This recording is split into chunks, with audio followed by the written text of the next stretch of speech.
Hi guys, and welcome to my May reading wrap up. Now, I actually didn't think I read that many books in May, which I haven't compared to like other months, but I feel like I've got a decent stack there, to be quite honest with everyone. So I'm just going to run through that, and then yeah, we'll just dive straight in today and just get to all the ratings and the thoughts and all that jazz. So the first book that I read in May was The Silent Patient by Alex. I have no idea how you say that. It's like a kind of a bit like a psychological type thriller. So the gist of the story, without like ruining anything, is that it's told from the perspective of the psychiatrist. So he goes to work at a new mental institution. I don't know what the actual word for that is. Mental. I don't like using the word mental. Psychological institution, I'm not sure, but he goes to work there, and there's a patient there called Alicia or Alicia, I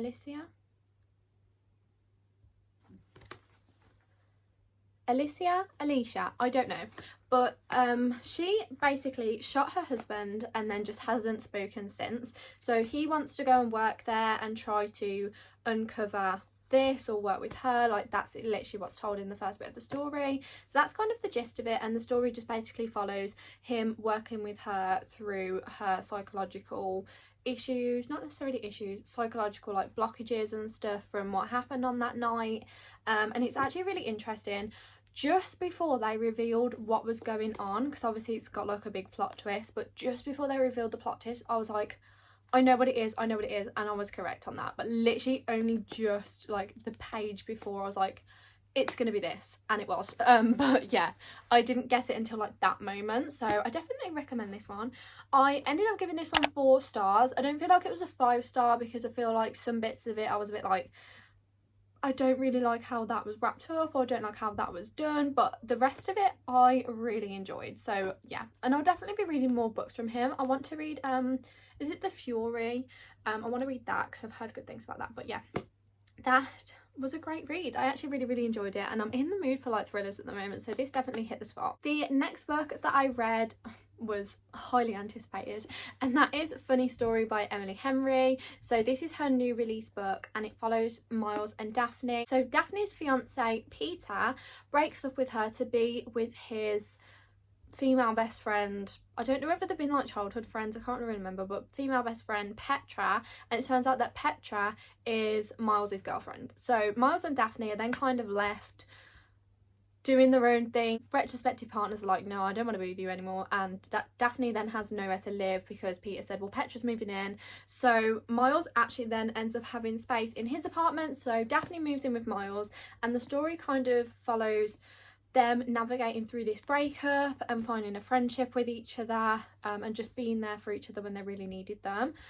So it is a really interesting story. I absolutely loved it. I love Miles. I just love Emily Henry's writing. Again, I will say this, I think I say this every time I talk about an Emily Henry book, but it reads more like a literary fiction, which I actually really like. And then there's like elements of romance, but when there is romance, it's so romantic. So I absolutely love this, and there is no shock when I say that this was 5 stars.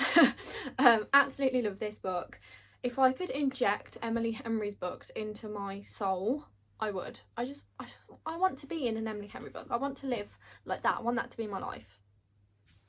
Is that too much to ask? But yeah, absolutely love this book. 5 stars, not a shock there. The next book that I read in May was All In, which is the 3rd book in the Natural series. I don't want to say like too much about the plot line in general, because obviously it leads on from the other 2, but there's something that happens in this book that is like linked to the other 2 books, so you find out a little bit more about what's going on with that certain thing, which I actually really enjoyed. And I know that that was so vague, but I actually really liked that you learned a little bit more about it, but it did feel a little bit, or it feels a little bit out there. So I feel like I need to read the last book to fully understand what's going on, because it feels a little bit stretched. But we learned more about one of the characters within the Naturals in this book, and she's like one of my favourites, so I really enjoyed learning more about her. If you don't know what the Naturals is like in general, the series, so it follows a group of young adults, teenagers. It's a YA crime series, like it's basic Criminal Minds in a series. It follows like this group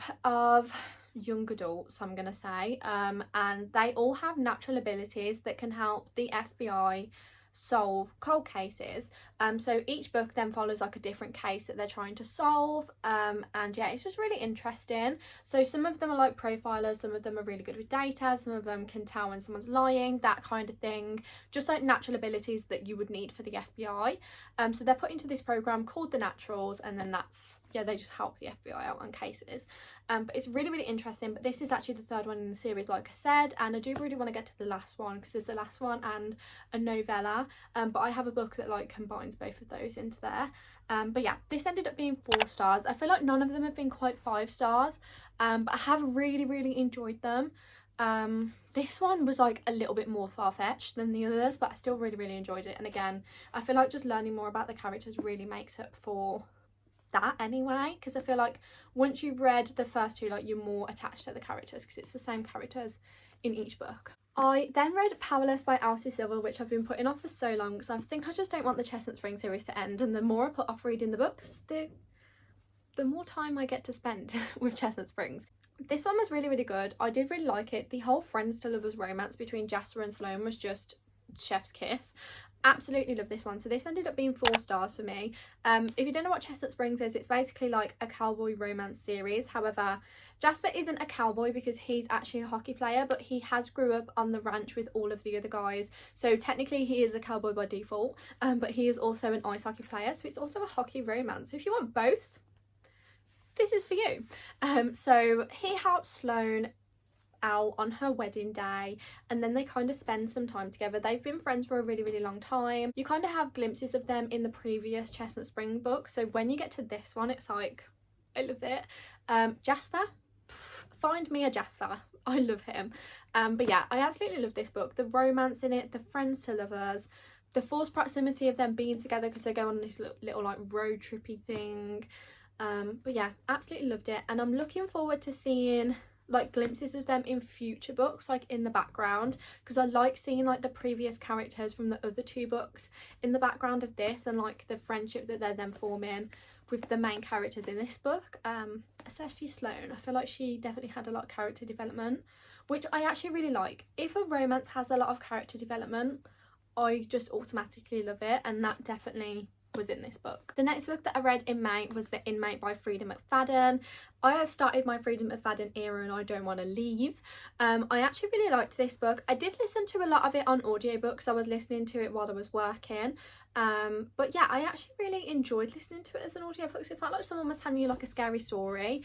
But then I did read like the last bit of this. But yeah, I really enjoyed this actually. This ended up being 4 stars because it had the potential to be a 5 star, because I just was like, oh, I really don't know what's going on.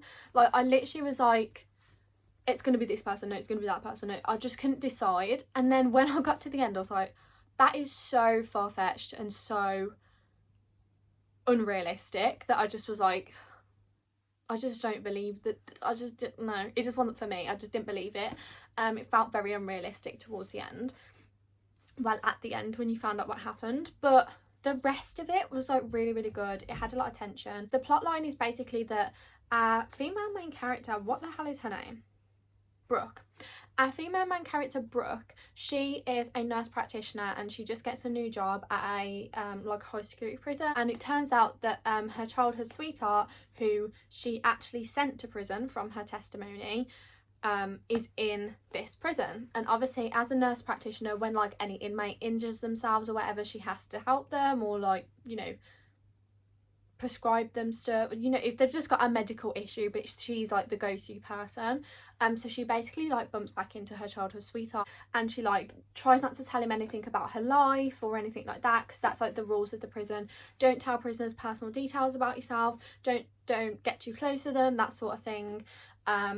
So yeah, obviously that's really difficult to navigate because they were really close like when they were younger, and then something happened, which is why she sent him to prison. And then yeah, So it's just very interesting. So it follows like past and present tense. So it follows like the past tense of that one incident that happened that made him go to prison.